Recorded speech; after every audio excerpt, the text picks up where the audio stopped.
Ah! Tenho aqui a prova cabal. Eu trouxe aqui, Toninho trouxe pra gente, a gente tá aqui. Toninho, explica por que dessa câmera.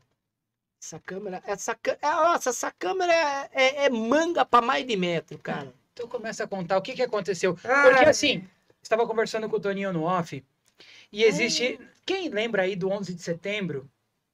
Que falavam do que tava passando quando caiu os aviões, do Dragon Ball Z, que tava passando e tal.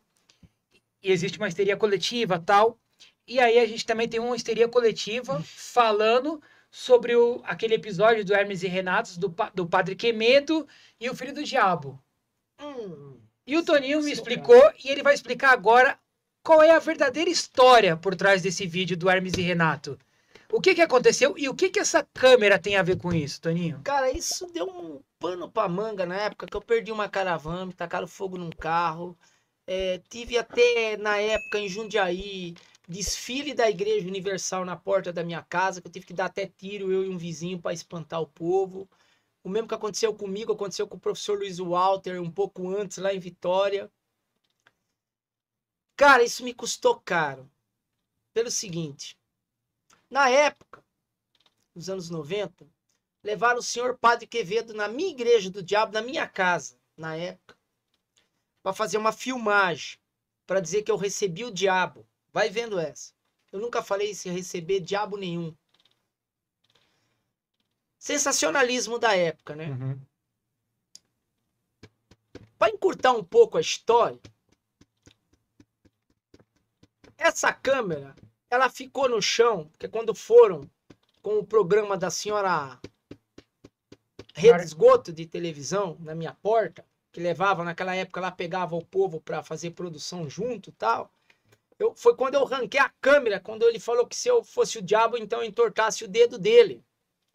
O cara soltou essa câmera e deixou, não voltou nunca mais, correu.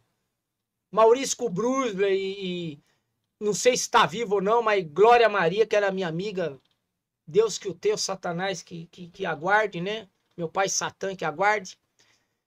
Se mijaram tudo, saíram vazados de dentro da minha sala.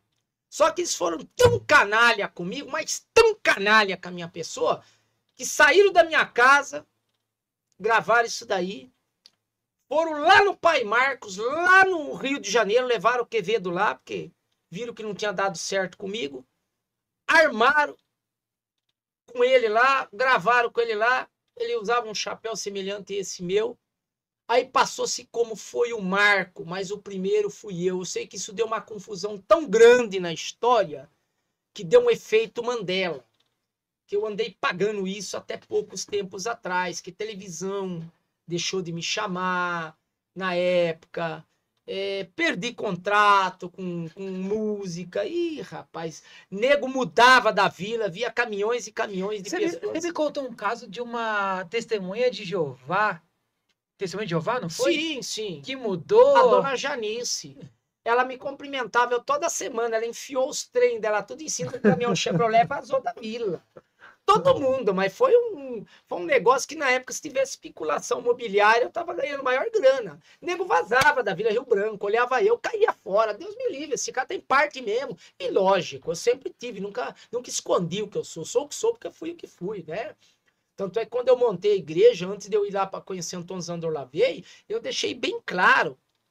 Acho que deve ter até as imagens aí, né? A gente vai soltar as imagens aí pra galera. Depois para vocês verem. E... cara, virou um fudúncio na época. Virou uma casa de marimbondo na época. Foi uma loucura. Então, você contou que começa o vídeo na sua igreja. Começa dentro da minha sala. E aí eles fazem um corte rápido. Rápido, tanto é que mostra meu rosto no início, tem uns vídeos que mostra, depois corta, vai pro mar. Aí, tanto é que não. Você entendeu? Eu tô procurando esse vídeo que sempre eles colocam o do Quevedo com o Marco ali, mas não ponha eu. Mas foi eu tenho prova. Na época, eu tenho povos meu que gravou comigo ali. A Vila viu. Saiu no jornal de Jundiaí na época, no JJ, JC, que nem existe mais. Na época saiu na radiodifusora, deu um enxame igual quando eu me enterrei vivo. Deu um enxame de gente, saiu em tudo quanto é lugar. É que eu tenho algumas provas que às vezes não tá nem comigo. Eu tenho muita coisa que tá com o Daniel Dominique Vardy na França, que vai sair meu livro agora, mas tudo provado.